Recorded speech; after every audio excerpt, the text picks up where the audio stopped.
Hi, do you hear me? Yes, I hear you, but I cannot see you.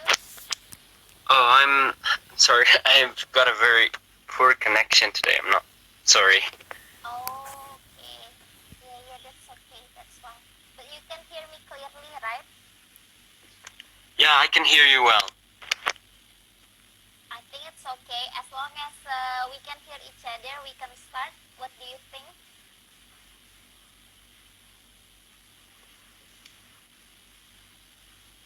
Or do you still want to try to show your face?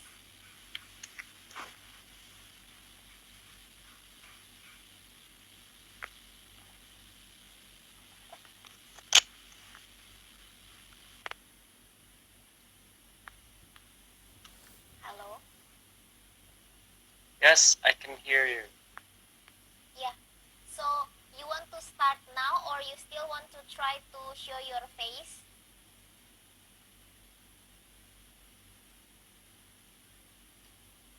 Yeah, I have no problem. So maybe I can go first.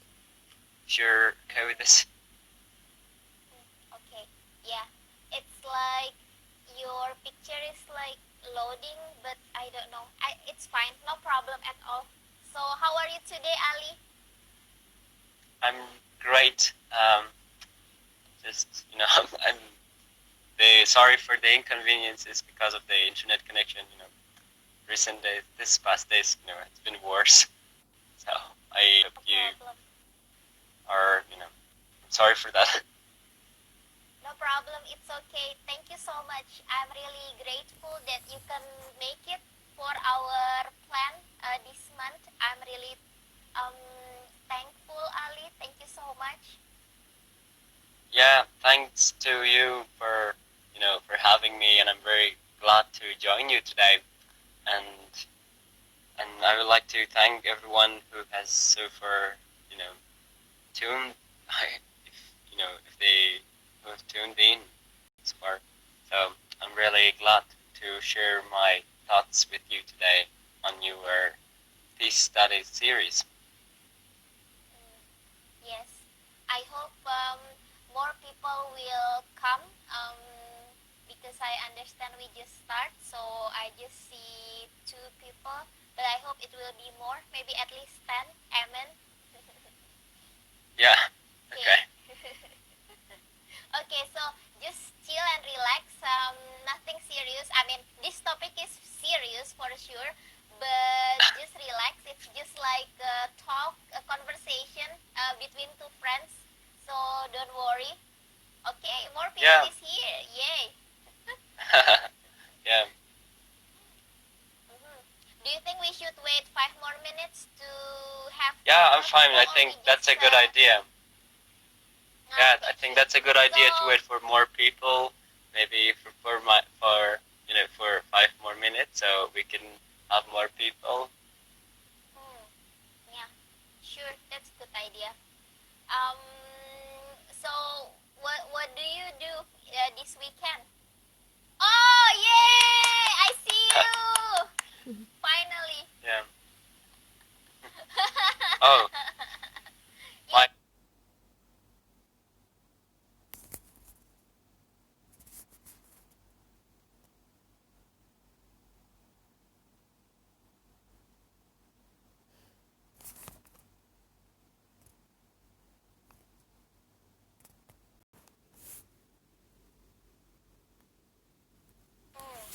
Yeah, sure, that's good idea. Um, so what do you do this weekend? Oh, yay! I see you! Finally. Yeah. Oh, my Yeah, so weekends are happy. usually. Yeah, it Yeah. works finally. So usually I spend It's my finally go. weekends with my friends. Having tea with them. Going to cafe. Watching some movies, stuff like that. I see. But it's sad now, it's pandemic, right? So we cannot go out. Mm. So Okay, how stay is at it home. the um how is the COVID-19 there? Um, Hmm. are you allowed to go out in public? I think now the government tried to lose a bit, not really a bit, lose a bit, but people kind of not really care about the COVID-19 anymore. So I see the street is crowded, like there is no COVID, and the Mm-hmm. pollution in the sky also comes back. I think, yeah, but I mean, I think it's also sad that Indonesia becomes one of the highest patients of COVID now for now. Oh, that's really sad. I think Yeah. here, you know, we are experiencing the COVID-19 in every family here. That's coming in the form of, you know, small cold, um, some fever, some stomachache or headache. But people think that okay, it's fine, and they're not.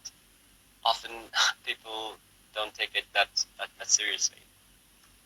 Hmm, I see.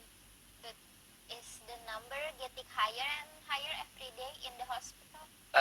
Yeah, the in the past Eid after Ramadan, the number was increasingly has increased, and also the past the Eid, the holidays, because many people went out, to holidays, spend time with their friends, family members. So the number also increased, but it's not that much like compared to other countries, but it's still a bit. But I think that's because most of the people first in the first place they don't go to test for COVID-19, or they when they let's say if they have some headache or showing any symptoms for COVID-19, they don't go to visit a hospital. Hmm, So it's I like see. the numbers are always not true. Like uh, Hmm, when that's announced by the Ministry of Public Health, but in hmm, I think the actual numbers are pretty much high. hmm, I see. Yeah, that's sad. Yeah. In many countries, even just for doing the test is quite not really affordable, right? Yeah, Especially for the lower middle class people.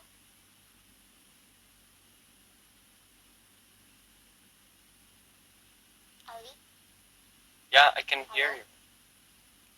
You look sad. I I can know, hear. it's sad. Like, yes, talking about Oh, COVID is endless. It's very sad. I know. Hmm. mhm. Mm, it's been a while. Do you think we just need to start and let it be if more people join? Yeah, that's fine. I think let's get it Okay. started. Maybe as we start, more people like to join. Yeah, it's okay. Okay. Um. So, like we have discussed, today's discussion of our peace class has a topic redefining peace in our country's Independence Day, learning from our country, Afghanistan, and Indonesia. And I think we realized that many countries got Independence Day in August, right? If we notice, yesterday it was Pakistan, today it's India and South Korea. 2 more days it's Indonesia, and then Afghanistan is 19, is it? Yeah, that's right. Afghanistan Mm, will have its independence on August 19th. mm. And then the last one, 31st, will be Malaysia. So Oh, anyone who great. watched this, please let us know if we missed something that I haven't mentioned. And August is also important for sure because we commemorate many tragic mistakes from World War II. For example, today before I do this online peace class, I join a book discussions with Lila Filipina to remember the sadness of comfort women because of the Japanese occupation. This sadness of comfort women also happened in Indonesia, South Korea, and China.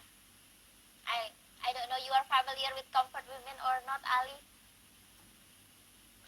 No, I'm afraid not. It's okay. So comfort women is actually the soft language to call the women who who were kidnapped and became the slave of the sexual slave of Japanese soldiers in time of Japanese colonization. Right. Yeah, yeah, that's so sad. And 3 days ago, we also commemorated International Youth Day, right? 12th of August. And Yeah, right. in the same day, last night, I read the resolution of National Youth Consensus for Peace. Um, I read somewhere in the peace peace community Facebook group, and there was a girl from Afghanistan share a resolution of National Youth Consensus for Peace. It consists of 12 points, 5 points of request from the Islamic Republic of Afghanistan, and then 4 points of request from the international community, and 3 points of request from the Taliban. So I don't know, you also have read it or not yet. Maybe if you have read it, you can share too later. No, I haven't heard about that. Yeah, it's quite new. It was just published like few days ago, 12th of August. Mm-hmm. Yep, it's okay. Oh, great. And Thank you for tonight, sharing that. I can share the document with you. I mean, like it was just in a Facebook group consists of several peace builders in some countries, so useful to Okay, get great. the updates. Mhm. And tonight I have you here, um, directly going live from Kabul, Afghanistan, and you are the co-founder of Rainbow Cultural Diversity Program, and you are quite active in involvement of maybe volunteerism and also peace building among youths. So maybe you want to tell more about yourself before I introduce Pandai for those who come to Pandai's activity for first time. Yeah, sure, of course. So I'll go with introducing myself. So thank you. I'm very glad for joining you today. My name is Sina Doosti. Like Doosti has mentioned, I am the co-founder for Rainbow Cultural Diversity Summer Program, which is a week-long summer program for Afghan youth. They are invited for a week-long discussion over interethnic discussions, tolerance, coexistence, and interethnic harmony. So far, we have held the program for um, for 3 rounds. Due to the COVID-19, we failed to help we failed to organize that this year, but we are hoping to organize that in the later years. And I have also been part of many international peace campaigns and volunteerism. Um, when in 2014, I joined Their World organization, which is a platform for you to fight for the education of children and girls around the world. It has more than over 500 ambassadors around the world. They are active, working with girls for girls' education and education in general. Yeah, so I think that's it from me. Wow, amazing! You are much more younger than me, but you have done a lot. Awesome. Not much more, just Thank you. 5 years. I think I'm still youth. Okay. Okay. So, thank you so much for introducing yourself, Ali. And before that, I would like to introduce Pandai for those who firstly comes Okay. to Pandai's activity.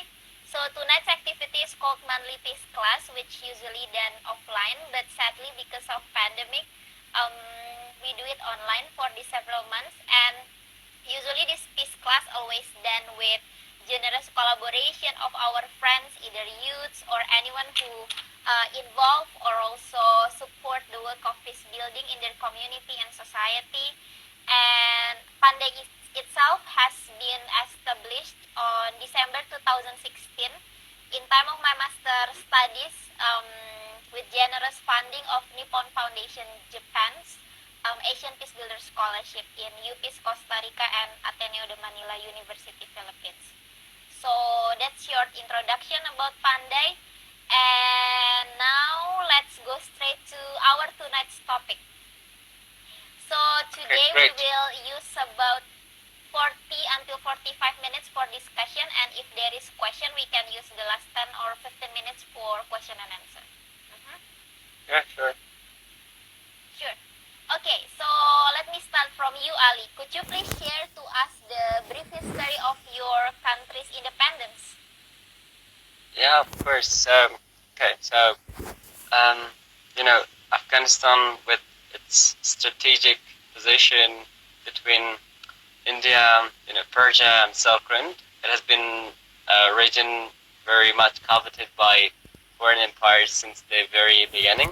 That's why a lot of the large global powers tried to invade it.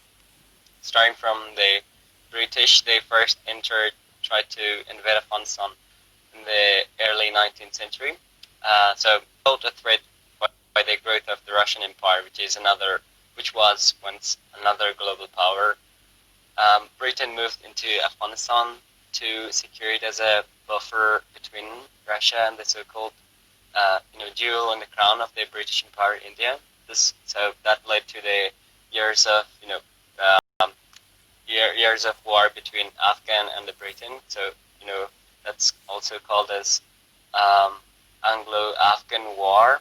So after 3 Anglo-Afghan War, King Amanullah, the very famous king, you might have heard about that. He signed the Rawalpindi deal, or the Anglo-Afghan Treaty, in 19. Since then, it is the independence is uh, celebrated around the country on August 19. The celebration initially took many forms, even during when when the Taliban had their ruled the country. They even celebrated, but their celebration was no music. There was no um, dance or stuff, and then they were people were allowed to recite poetries that were about Taliban and God and stuff like that. But in later years, when with the establishment of the new government, the commemoration took many forms, with like military parades, some traditional national and traditional games and stuff like that. Last year, the country celebrated its centenary um, Independence Day, and that was very huge, since the beginning, because the president,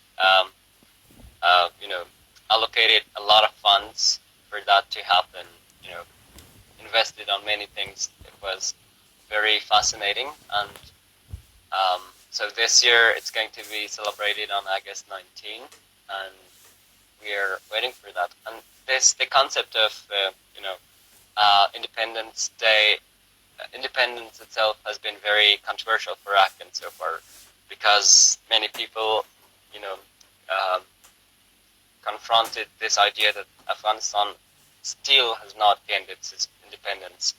Why? Because we are still, um, in need of the foreign aids, foreign militaries, and stuff like that.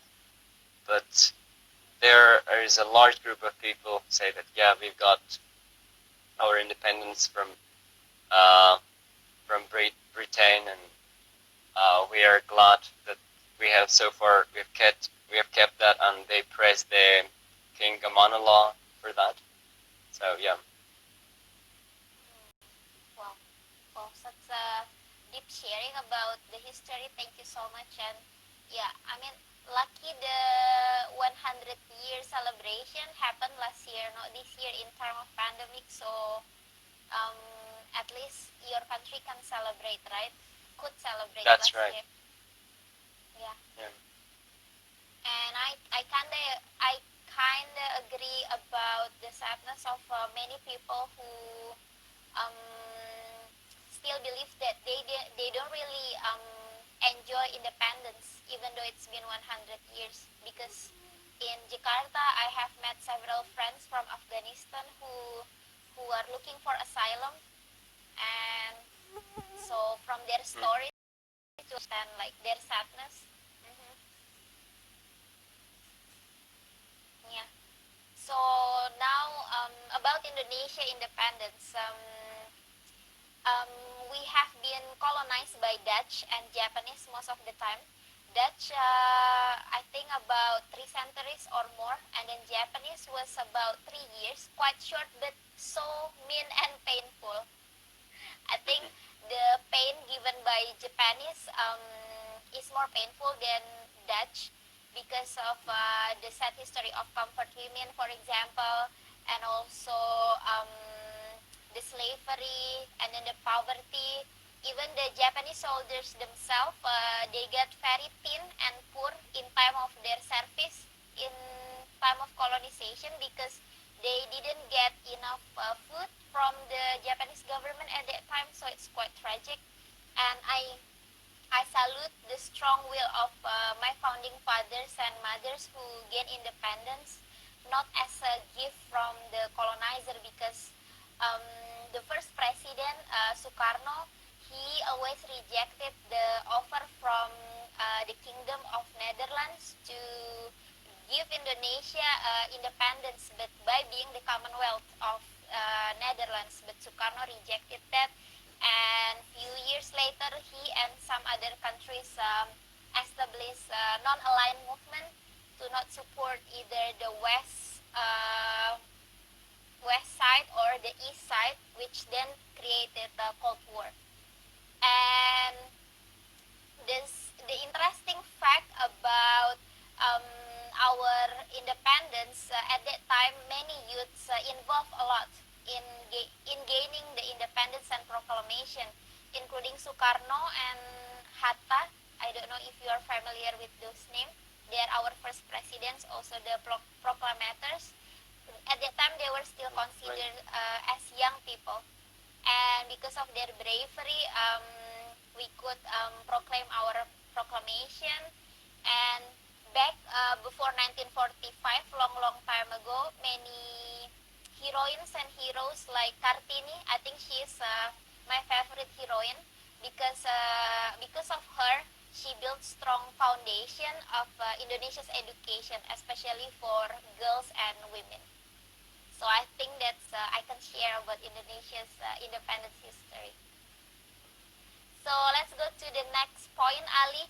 Could you please share the current situation and condition in your country, especially related to peace process with Taliban, particularly Okay. the role of youths like you? Yeah, sure.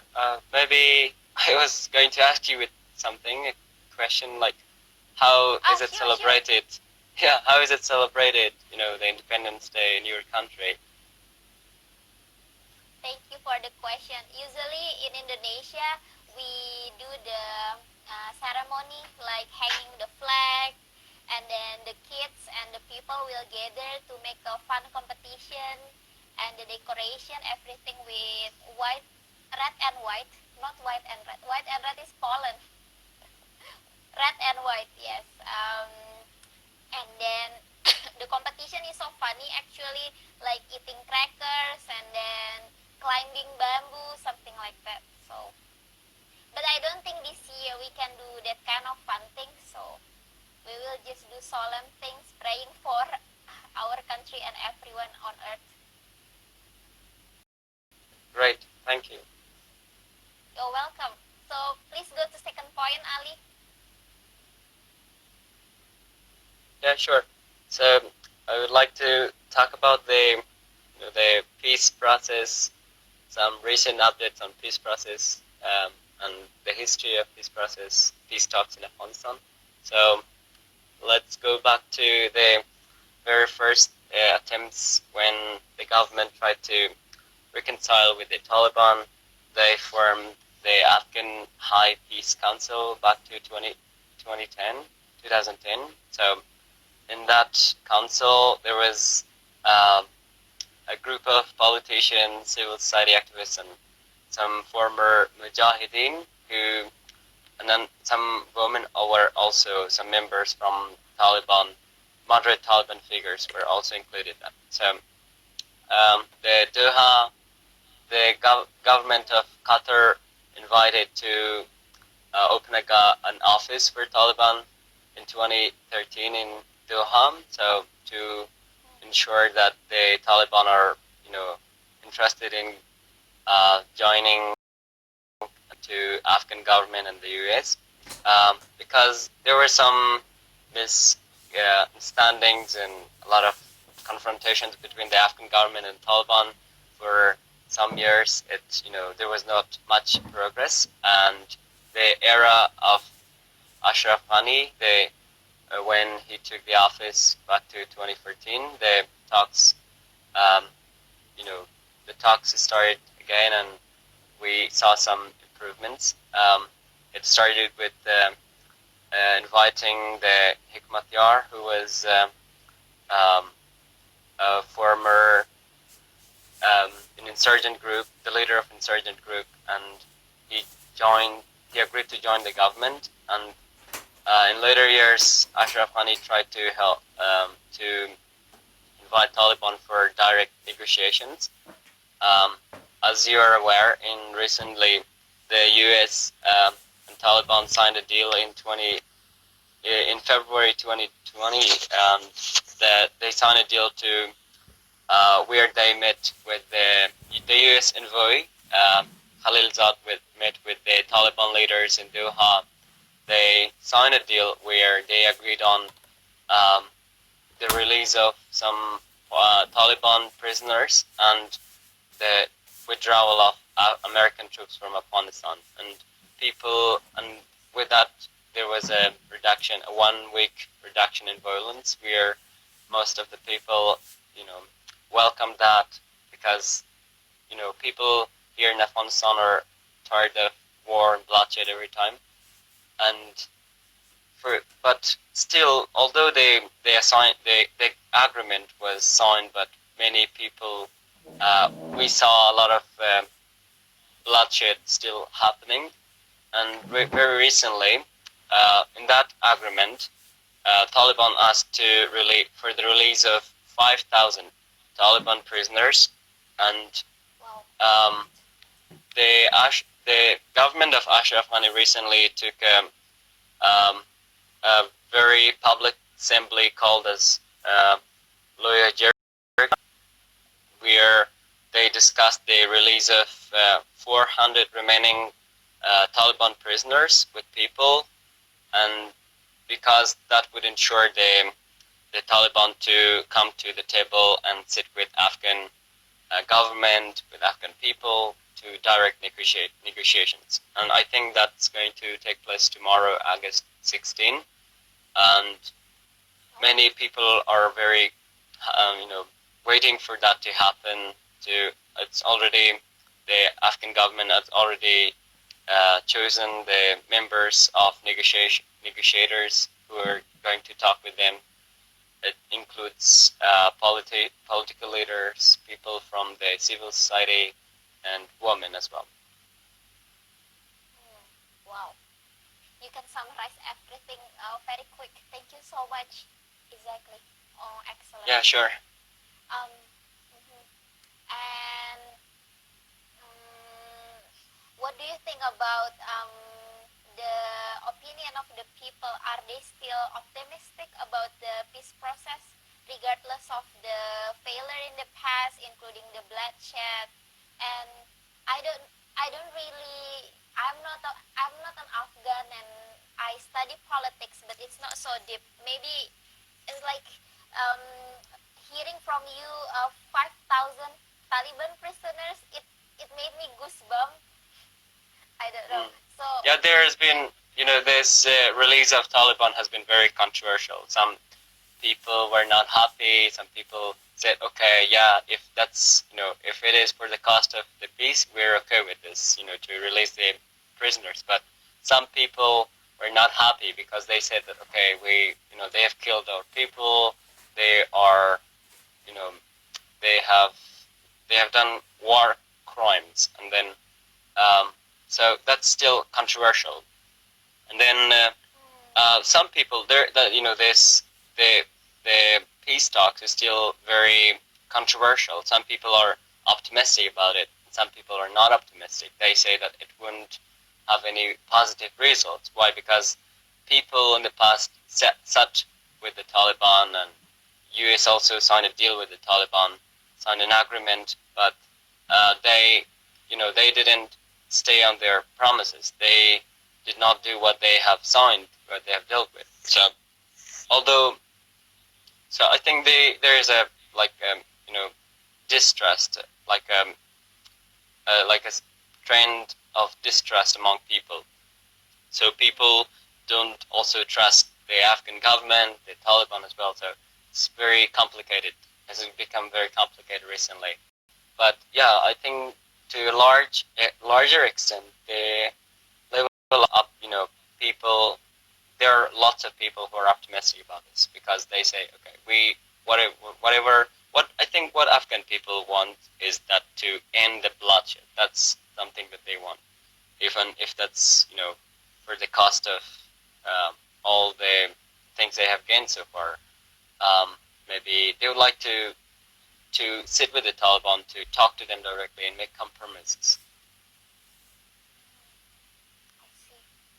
Thank you for sharing about that. Yeah, sure. May I ask one more question? Yes, This please. is interesting topic. Yeah, talking about war crime. I mean, like the document that I read last night, that was from the National Assembly of Youth or something like that. But it's like kind of flowery words, not really specifically touch the important points. And also, my curiosity is about um, how can the Taliban pay back to the innocents about the war crimes, especially my concern about the girls, especially, and also the children.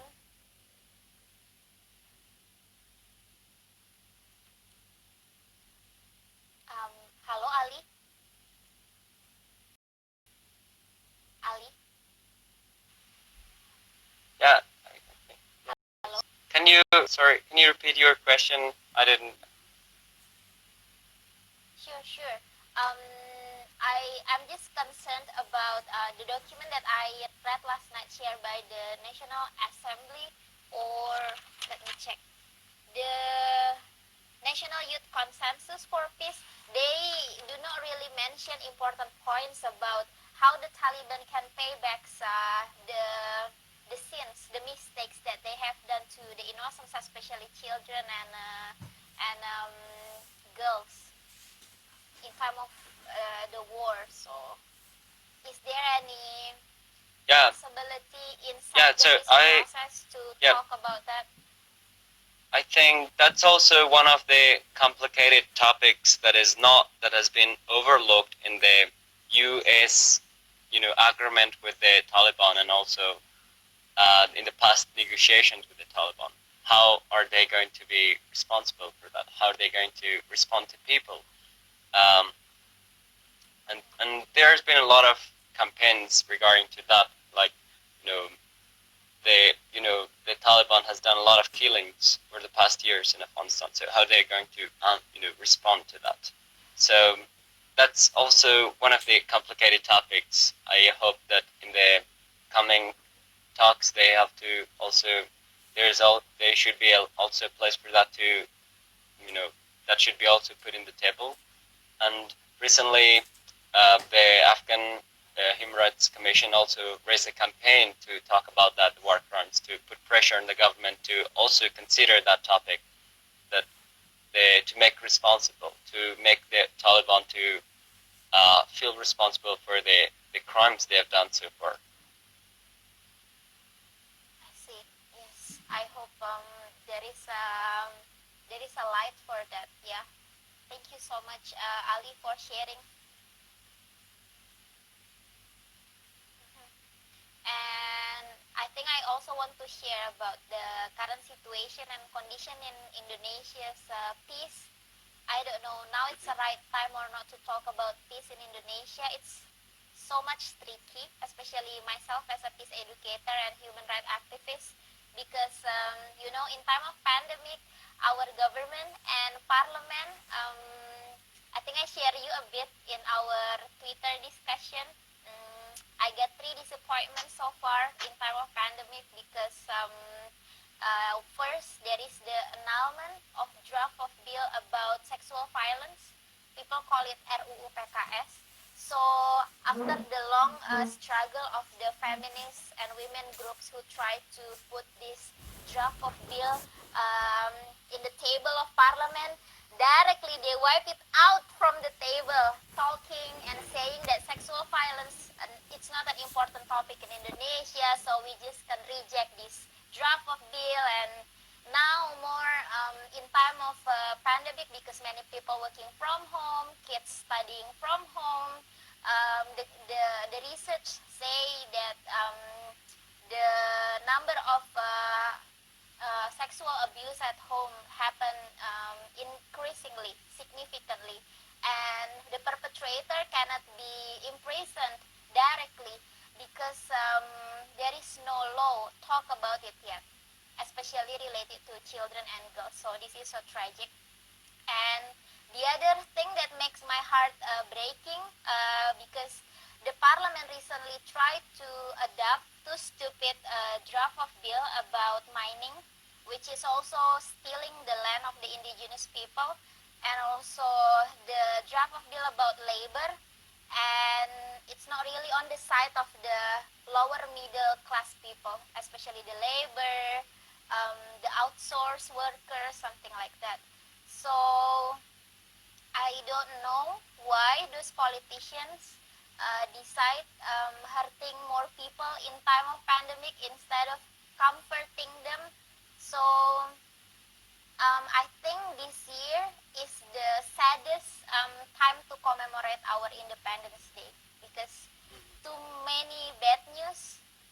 I mean, your country is struggling for the peace process for sure, but my country, talking about these three important draft of bills, it's also kind of painful. So, yeah, like wasting time instead of supporting each other. And the thing that I want to point out, I don't care if in this live Instagram there is a member of parliament listen or not, but um, in this period, we have our first female chairperson in parliament. She is Puan Maharani, the daughter of former President Megawati. Also, Megawati is the former first female president, and Puan Maharani is the granddaughter of our founding father. This is complicated, but we as women who work in human rights and women issue feel not really represented by her because of her unique way of thinking and her attitude in um, erasing the important draft of bill regarding sexual violence. So I don't know why she is pro patriarchy. Yeah, it's a bit weird. I don't know how she thinks about that. Okay, so did she get into the parliament with the people's vote, or was it like, the government chose her to be in the parliament? I'm not sure about that. Because her political party also the winner, right? Her political party also the political party of the president, and yeah, it's magic that suddenly she could sit in the parliament. I don't really hear her contribution that much in the past, even when she became the Minister of Women Affairs. No. I hope I'm safe after this live Instagram. Oh. No, but many people talk about it.